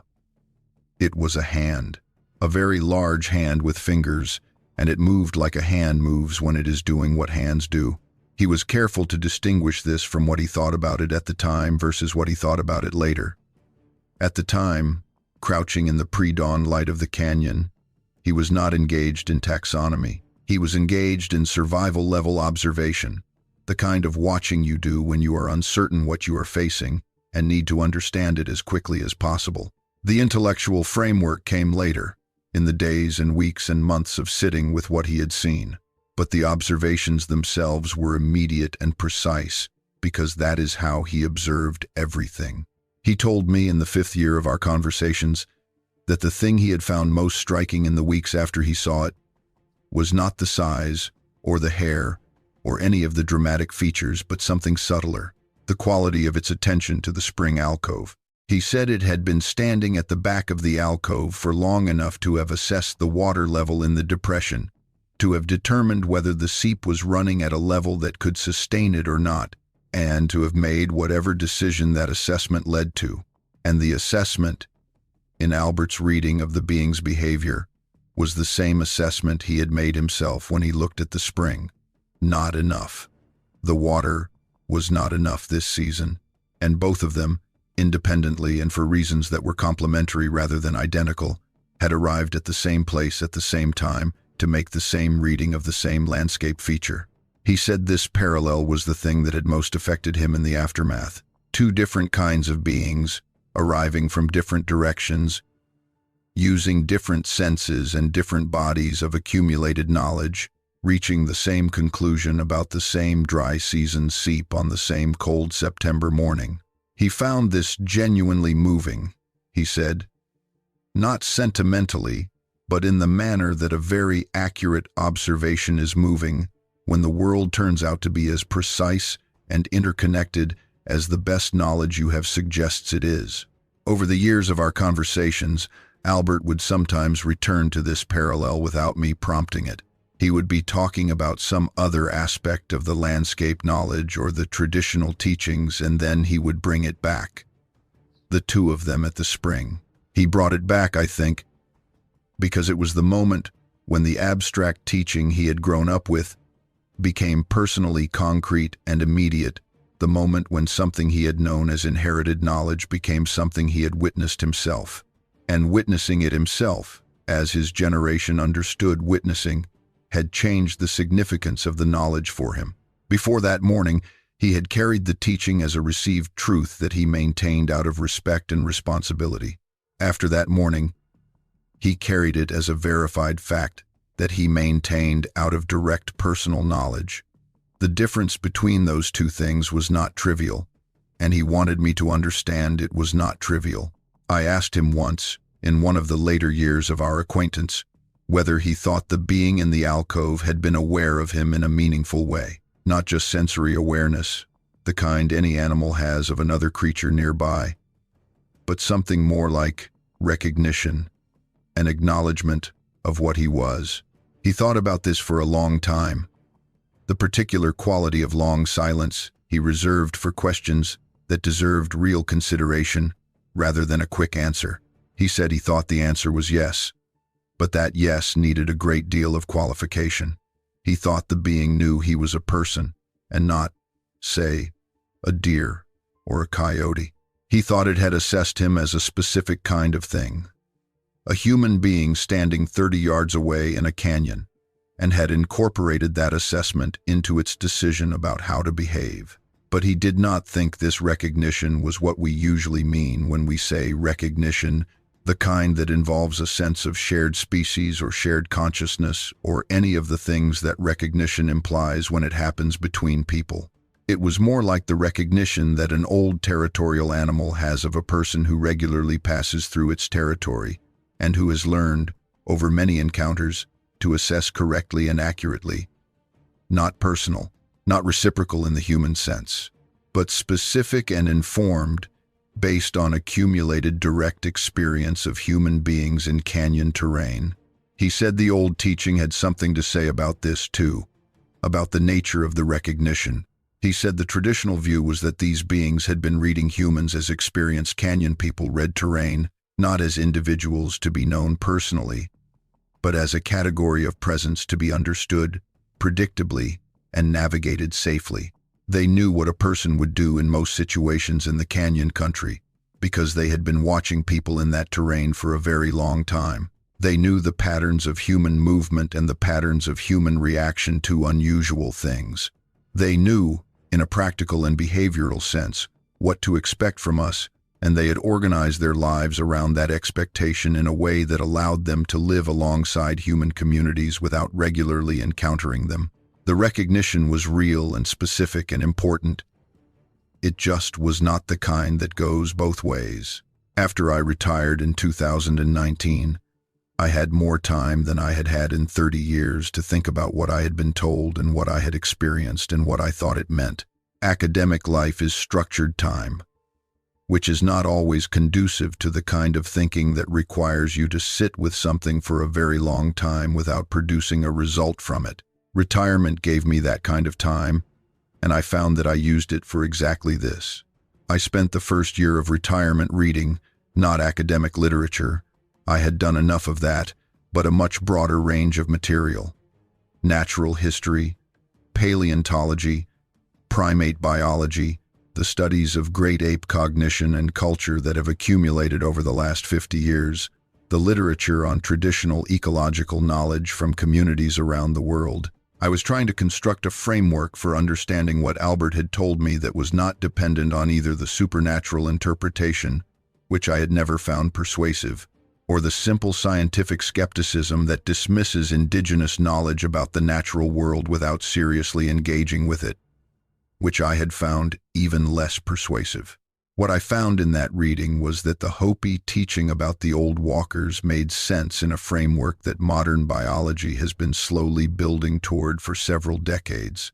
The framework is essentially this: that there are more things in the ecosystems of the world's old, biologically rich landscapes than the inventory of named and documented species would suggest, and that traditional communities living in those landscapes have often maintained detailed and accurate knowledge of presences that outside science has not yet formally confirmed.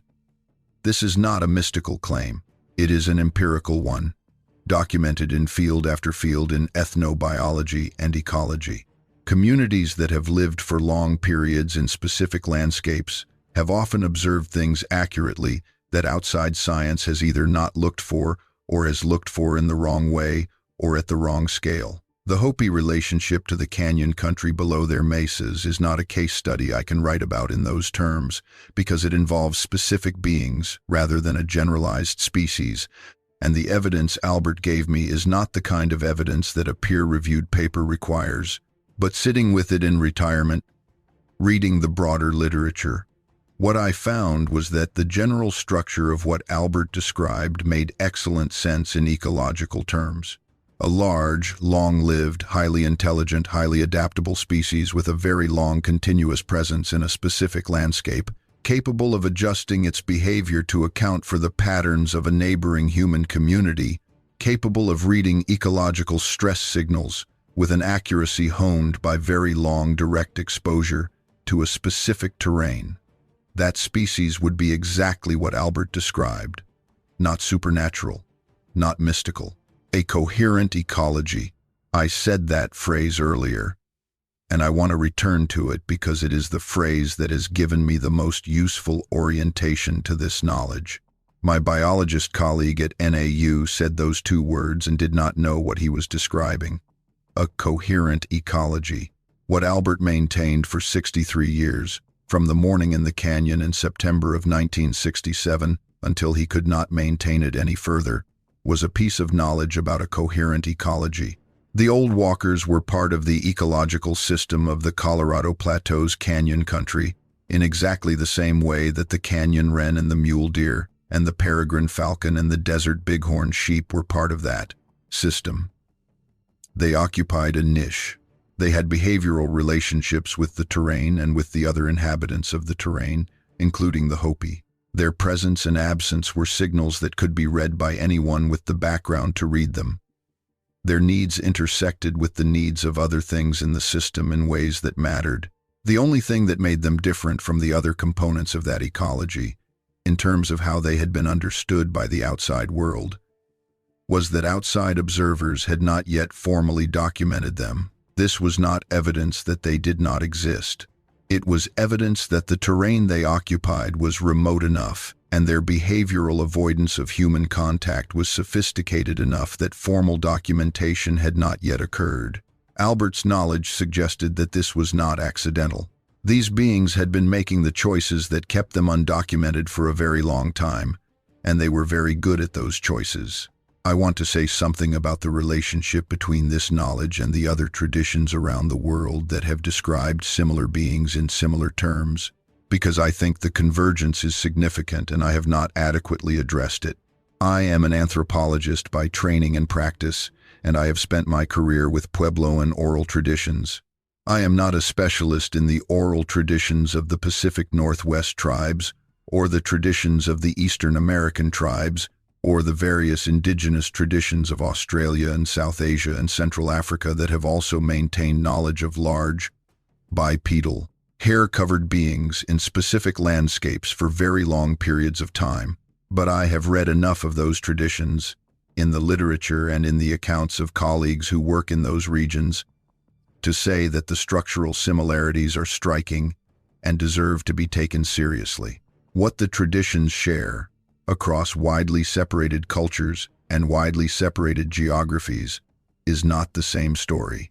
The specific beings are described differently, with different characteristics, different relationships to the communities that know of them, different roles in different cultural frameworks. But beneath those surface differences, there is a common structure. These beings are described as real and present in specific landscapes by communities that have lived in those landscapes for long periods. They are described as large and bipedal and hair-covered and capable of behavioral sophistication. They are described as having a preference for avoiding direct contact with humans while maintaining an awareness of human presence and activity in their shared terrain. And they are described by communities for whom the knowledge of their presence is not speculative or legendary but observational, maintained through direct encounter across generations. Albert did not know about most of those other traditions. He had not read the comparative literature. He was not making a claim about worldwide distribution or species taxonomy. He was telling me what his people had observed in this specific canyon country. But the fact that what he was describing fits into a global pattern of similar observations, maintained by similar communities in similar ways, is not nothing. It suggests that what the Hopi had observed in the canyon country below Third Mesa was not unique to that place, but was an instance of something that occurred in multiple landscapes around the world and had been observed and recorded by Sephanessen. Multiple communities who had nothing to compare notes with each other about. That convergence is, to my mind, more compelling than any single piece of physical evidence that has ever been presented for the existence of these beings. Physical evidence can be faked, misidentified, or taken out of context. A global pattern of observational knowledge, maintained independently by communities with no contact with each other, about beings with consistent characteristics and consistent behavioral patterns, is not easily explained by coincidence or cultural borrowing or mass hallucination.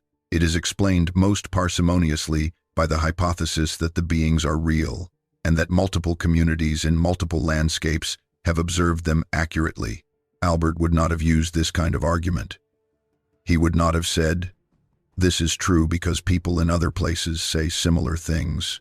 For him, it was true because it was true, because the knowledge had been verified by direct observation in his own community's landscape for longer than anyone could trace, and the verification was self-sustaining. You did not need external confirmation of something you had direct knowledge of. The external confirmation was interesting but irrelevant to the truth of what you knew from your own experience in your own place. I understand that way of knowing.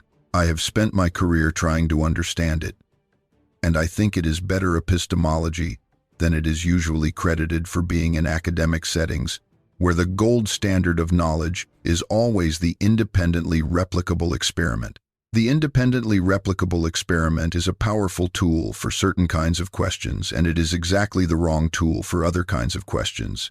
And the question of whether a particular being exists and has been observed in a particular landscape over a long period of time by people who live there is one of the questions for which it is the wrong tool. The right tool is careful observational records maintained across generations by people with direct access to the terrain in question and strong motivation to be accurate about it. The Hopi had that tool. They used it. What Albert gave me was the result. I have been asked by the few people I have spoken to about this before deciding to say it more publicly, whether I am afraid that saying this will cause people to go to the canyon country below Third Mesa looking for the old walkers. I have thought about this carefully and I want to answer it directly. Yes, this is a concern I have. The behavioral profile that Albert described, a population that has survived in that terrain by maintaining sophisticated avoidance of human contact over a very long period, is exactly the profile that would be disrupted by a significant increase in human presence in the canyon country with the explicit purpose of finding and documenting these beings.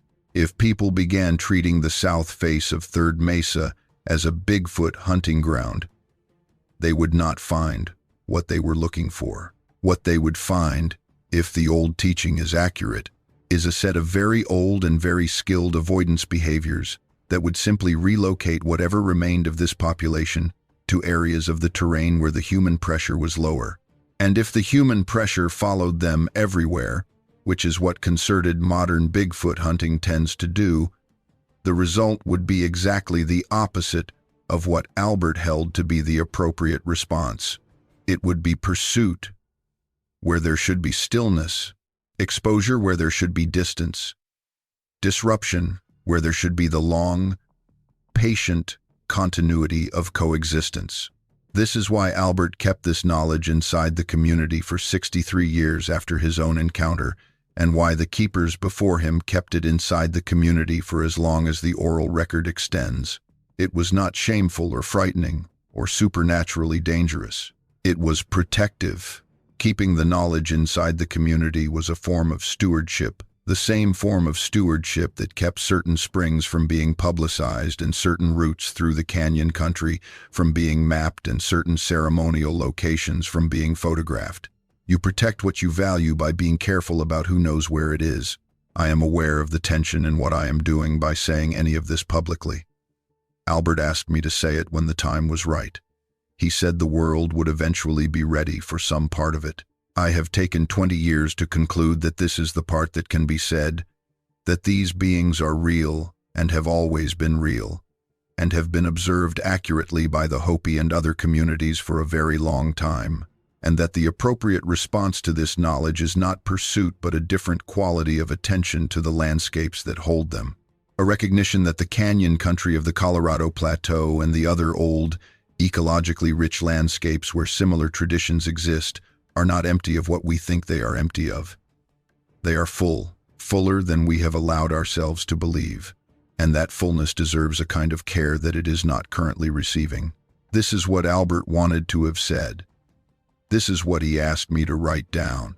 I have written it down, imperfectly and inadequately, as he would have expected and as he told me to do anyway. And I have put it here where it can be found by whoever is ready to find it and to sit with what it means, which is the same instruction he gave me when he first started telling me things. Sit with it and let it do what it does. I am going to say one last thing about the morning on the ledge in October of 2003, because I have not said everything about it that I want to say. After the smell faded and I had stood there for 5 minutes and confirmed that I was not going to see anything, I went and did the field work I had come to do. I looked at the petroglyphs in the alcove 300 feet below the rim, and I made the observations I had come to make, and I wrote them in my notebook in the careful handwriting I use in the field. And none of what I wrote about those petroglyphs was about what had just happened on the ledge above them. I held the two things in separate mental compartments as fieldwork sometimes requires, putting the ordinary task in the foreground and leaving the anomalous thing in the background, where it would not distort my observations. But while I was looking at the petroglyphs, which I had seen many times before, I noticed a detail I had not registered in any previous visit. One of the figures on the rock face, a large figure in size deep enough into the Tariva sandstone that it had survived centuries of weathering, was in a posture that I had previously described in my notes as bipedal figure, with unusual proportions. Looking at it that morning, with what I had just experienced on the ledge above still very present in my body, I saw it differently. It was very large relative to the other figures around it. Its shoulders were broad in a way that the other figures, clearly human, were not. Its arms hung at its sides at a length and an angle that was not quite the angle of human arms, and it was standing at the edge of what appeared to be a canyon, shown in the stylized way that petroglyph artists showed terrain, with the figure clearly in the canyon and something indicated above it that could be the mesa rim. The figure was not threatening anything. It was not being attacked or attacking. It was simply there, at the base of the canyon, the way you would depict a presence known to be at the base of the canyon, one that had been there long enough to be worth recording. I had been looking at that petroglyph for 7 years. I had described it in my notes as a bipedal figure with unusual proportions and had left the description there, noting the proportional anomalies and cataloging them as interesting without reaching a conclusion about what they might mean. Looking at it that morning, with Albert's knowledge in my mind and the specific quality of the morning I had just had, I reached a conclusion. I am not going to claim that the conclusion is certain or that any petroglyphic interpretation is free of the interpreter's preconceptions, but I am going to say what I saw. A petroglyph of one of the old walkers, recorded at the base of the canyon below Third Mesa, by someone who had seen one there and thought it was worth putting in stone. I do not know when that petroglyph was made. The canyon where I found it is in terrain that has been part of the Hopi landscape for at least 2,000 years, based on what the archaeological record shows about the history of habitation on and around the Hopi mesas. The petroglyph itself could be anywhere in that range, from very recent by geological standards to as old as the continuous habitation of the area. What I know is that someone stood in that alcove and incised that figure into that rock, and the figure they chose to incise had the proportions that they had, and those proportions matched the description that an 86-year-old keeper of oral traditions gave me across 11 years of careful conversation. I did not tell Albert about the petroglyph. I drove back to Flagstaff that evening and wrote in my notebook and sat with what I had seen and what I had smelled and what the two things said to each other and I decided that what they said to each other was something I needed to hold for a while before I tried to say it to anyone else. I held it for 20 years. Now, I am saying it. Albert was right. The ones who have been here the longest usually know something worth listening to, and the people who have lived alongside them, in the canyon country of the Colorado Plateau, for longer than modern America has existed, have been listening to them for all of that time, and maintaining the knowledge of what they heard with more care and more accuracy than we have generally given them credit for. This is what I know. This is what I was asked to say. This is what I have said. There is a conversation I have not yet told you about, one that happened in the 3rd year of my acquaintance with Albert, in the fall of 1993, when the relationship between us was still in its formative stages, when I was still learning how to sit in his presence without wanting to fill it with questions I was not ready to ask yet. It is a conversation I have thought about many times since, because it concerned Albert himself, that clarified for me why he had made the choices he had made about this knowledge, and why those choices mattered. We were sitting in the usual arrangement, the 2 chairs outside the house in the doorway, and the afternoon carried the warmth that Third Mesa holds in early October, the sun still strong enough to make the desert shimmer below the mesa, but the air at this elevation, already carrying a coolness underneath the warmth that reminded you winter was a month away at most. Albert had been quiet for a long time, which was ordinary. I had stopped filling his quiet with the uncertain conversational forays I had used in the early visits, and had learned, slowly and imperfectly, to simply be in the quiet with him. He said, without preamble, that when he was a young man he had wondered whether the elders who held the old landscape knowledge were deceiving themselves. He said this with complete equanimity, as a fact about his younger self, not as a confession or an admission, but simply as a thing that had been true. He said that the teachings about the old walkers had the quality of things that could be entirely accurate or entirely invented, and the distinction was not always clear from inside the teaching.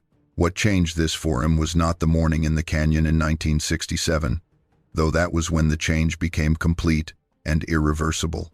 What changed it, he said, was an event that happened 15 years before that, in the summer of 1952. He had been 37 years old, the same age I had been when I arrived at Northern Arizona University. He was a working farmer and a man with responsibilities in the village, and a man who had been watching the canyon country below the mesa for as long as he could remember, with the awareness, learned from the old teaching, that certain presences were part of what he was looking at when he looked at that terrain. And in the summer of 1952, during a night when he was returning late from a location in the canyon country that he had reason to be at, he heard a sound. He would not tell me exactly where he had been or why, because that involved information he did not share with me. But he described the experience of the sound clearly and in detail. He said it came from above him on the canyon wall, a sound that was not any animal he knew, which was all of the animals that lived in the canyon country of the Colorado Plateau, a list he could recite with a completeness that came from 60-something years of living among them. Not a great horned owl, which is the large nocturnal predator most likely to produce an unexpected sound in a canyon at night, and which has a range of calls that can unsettle people who do not know what they are hearing. Not a coyote or a pack of coyotes, not a fox or a ringtail, not a black bear, which does not typically vocalize in ways that would produce what he described. What he described was a continuous, low-frequency resonance that he felt in his chest before he fully heard it with his ears, a vibration in the air that had the quality of a very large body, producing a sound at a volume and pitch, calibrated for distances that human voices do not need to cover. He said it lasted perhaps 30 seconds and then stopped as cleanly as it had started, with no fading, no gradual diminishment, just present and then absent. He stood in the canyon and waited for 20 minutes to see if it would happen again. It did not. He climbed back up to the mesa that night, and he spent most of the rest of the night awake, not from fear, but from the same quality of total absorption in an observation that he described from the 1967 encounter. He said that what the sound had done was change the teaching from a received belief he respected and maintained to a thing he personally knew to be oriented toward a real thing. Not proof. Orientation. The sound did not prove the existence of what the teaching described, but it oriented him toward that existence in a way that changed how he carried the teaching from that night on. He said he had never told anyone what he heard that night in 1952. He had intended to tell the old man who carried the teaching, but the old man had died the following spring before Albert had found the right moment, and after that there was no one in the community to whom he felt he could say it, because the chain of transmission was already thinning, and saying it to someone outside that chain felt wrong in a way he could not fully articulate. So he had carried it for 41 years, he said, which was a long time to carry a truth you were not sure anyone else would understand. I said that I understood why he was telling me. He said, "Yes, I think that is why." That is the third piece of it. The piece I have not told until now. The sound. The morning in 1967 was the visual encounter, the direct sighting that forms the core of what Albert described. But the sound in the summer of 1952 was its own kind of evidence, perhaps more significant in some ways because it was not a visual ambiguity that could be resolved by better light or closer distance. Sound is harder to misidentify than shape. Sound in the dark of a canyon at night, produced by a very large animal at a remove of perhaps 200 yards from the canyon floor, carrying the specific characteristics Albert described, is not easily explained by any known canyon animal, and Albert had known all of those animals for decades before that night. He did not make a large claim about the sound. He did not say it proved anything. He said it was a piece of direct experience that oriented him toward the accuracy of the teaching, and that orientation had carried him through the 63 years between the sound and the moment he was telling me about it. That is all he claimed for it. And that is all I am claiming for it now. I am 74 years old. I have a good memory, and I have the notebooks, and I have the memory of being in the presence of someone whose own memory was exceptionally precise about things he cared about, which was everything related to the canyon country and the knowledge of what it held. I have tried, in everything I have said here, to be accurate to what I was actually given, to the actual words and the actual gestures and the actual quality of the silences that were as much a part of the transmission as the words were. Albert Tawahongva was a man who chose, across a long life, to carry a burden that was difficult and to carry it well. He chose, at the end of that life, to pass a piece of it across the boundary that he had spent his life respecting, into the keeping of someone who came from outside the community that had generated it. He made that choice carefully and with eyes wide open to what it meant and what it risked, and the only thing he asked in return was that I not waste it or betray it or turn it into something it was not. I have tried to honor that. I am still trying. This is the best I can do. The canyon country below Third Mesa is still there. The mesas are still there. Whatever moves through that terrain in the canyon watches below Hodavia, in the shadowed alcoves and the talus slopes, and along the dry washes in the early morning when the desert is cold and the air is clear, is still there. I cannot prove that to you. Albert could not have proven it to me. What he could do, and what he did, was share the knowledge of it with the same care and the same precision he brought to everything he knew, and trust that the receiving of it would be adequate to the truth of it. That trust is what I am trying to repay. The ones who have been here the longest usually know something worth listening to. Write it down when I am gone. Here it is. I want to leave you with one image from the last time I sat with Albert in the hospital in Flagstaff, because it has stayed with me in a way that the words have not, and I think images carry things that words leave behind. He was very thin by then. The January light came through the hospital window with the particular quality of high desert winter light. Clear and cold and very direct. The kind of light that makes everything look slightly more real than usual, or perhaps more accurately, slightly more like what it actually is without the softening that warmer light provides. The San Francisco peaks were visible to the north, a pale blue against the winter sky, their upper elevations white with snow. Albert had his eyes closed when I arrived, and I sat down quietly, and after a few minutes he opened them and looked at the mountains and not at me. He said, without turning from the peaks, that when he was a young man his father had taken him to the top of Third Mesa on a winter morning and pointed north toward Black Mesa in the early light, and told him that everything he could see from that point had been here before the Hopi arrived and would be here after the Hopi were gone, and that this was not a sad thing. This was the nature of the world. The Hopi were guests, as all peoples were guests in the places they lived, and the oldest mark of a good guest was that you left the place a little better than you found it, or at least no worse, so that whatever came after had what it needed. He said that included the old walkers, that they had been here before and would be here after, and the Hopi's part in their story was simply to know they were there and to hold that knowledge carefully and to move through the shared terrain with enough awareness and enough courtesy that the coexistence that had always been the arrangement could continue to be the arrangement for as long as the land could hold it. He closed his eyes again. I sat with him for another hour, and then I said goodbye, and I did not know until his niece called me that Tuesday that it was the last goodbye. I think about that often now. In retirement, when I drive north out of Flagstaff on quiet mornings, and the painted desert opens up to the east, and the mesas appear on the horizon, those flat-topped sandstone formations that have stood through more seasons than any human tradition can fully count.